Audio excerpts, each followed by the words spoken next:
Assalamualaikum warahmatullahi wabarakatuh. Perkenalkan, nama saya Nova Amelia Nabila, berusia 14 tahun. Saya dari kota Magelang, ingin membawa dongeng yang berjudul Legenda Rawa Pening.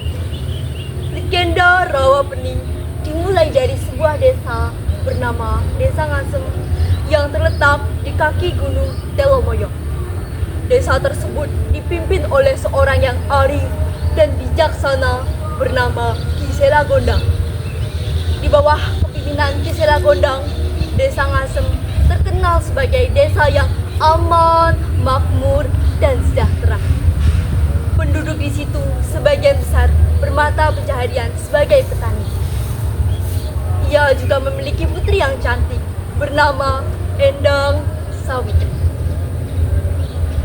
Pada suatu hari, Endang Sawitri menikah dengan Ki Hajar Salokantara yang merupakan sahabat dari ayahnya. Namun, tragedi itu terjadi ketika Endang Sawitri melahirkan. Endang Sawitri melahirkan bukan seorang bayi, melainkan seekor naga.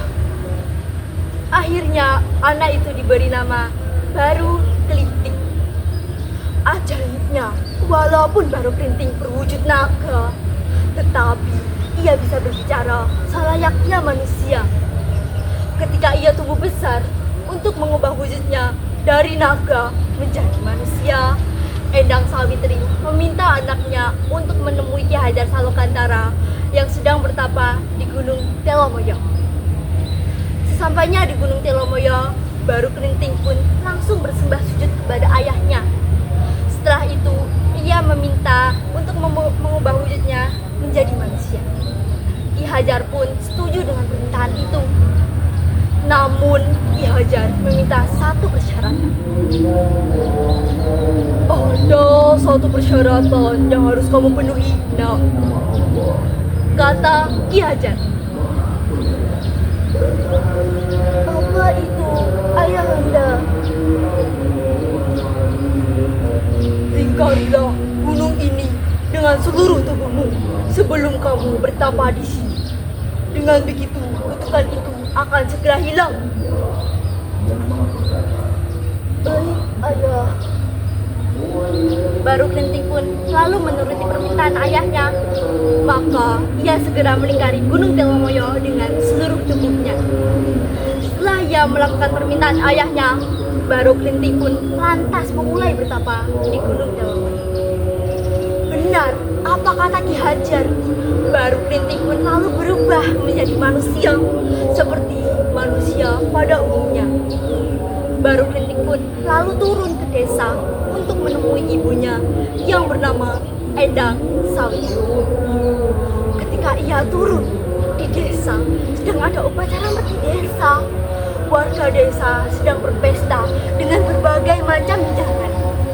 Baru Kelinting pun datang dengan maksud untuk meminta makan dan minuman. Namun, karena ia tidak dikenal dan berpenampilan compang-camping, akhirnya ia diusir oleh warga.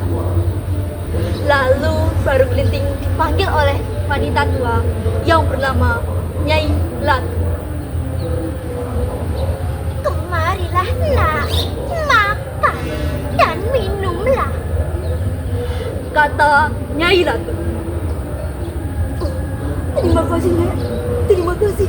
Saya sangat lapar. Penduduk di sini memang angkuh dan sombong, nak. Mohon dimaafkan. Mereka pun juga tidak mengundangku ke acara itu. Kalau begitu adanya, Nek, mereka harus diberi pelajaran. Baru Kelinting pun lalu meminta Nyai Latung untuk menyiapkan lesung kayu yang biasa untuk menumbuk padi.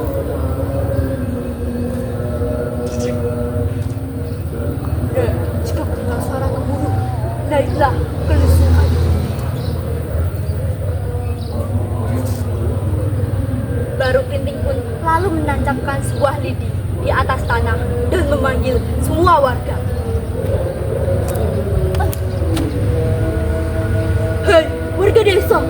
Jika kalian merasa hebat, cabutlah lidi yang aku tancapkan ini. Warga desa yang mendengar suara itu dan merasa diremehkan, mereka pun berbondong-bondong untuk mencabut lidi. Aduh, cuma lidi kayak gini, aku juga bisa.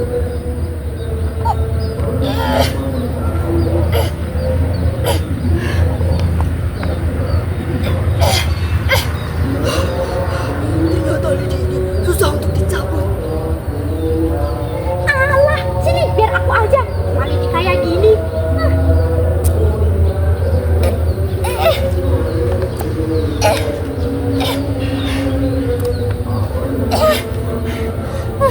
Aku tidak bisa mencabutnya.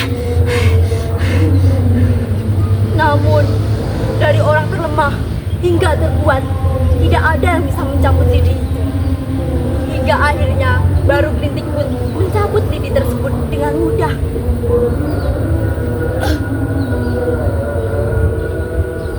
Dan seketika, keluar air bah dari dalam tanah. Nyai Latung yang mendengar suara gemuruh, langsung naik ke lesung kayu. Akhirnya, air itu bertambah besar dan membuat semua warga panik. Tolong!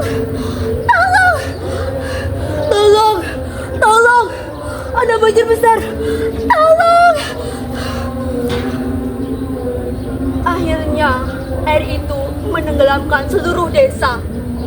Tetapi, Nyai Latung dan Baru Kelinting pun selamat. Nyai Latung menamakan desa tenggelam itu sebagai Rawa Bening, yang berarti danau berair bening. Pesan moral dari cerita itu, kita tidak boleh sombong dan merasa diremehkan. Sekian cerita dari saya. Wassalamualaikum warahmatullahi wabarakatuh.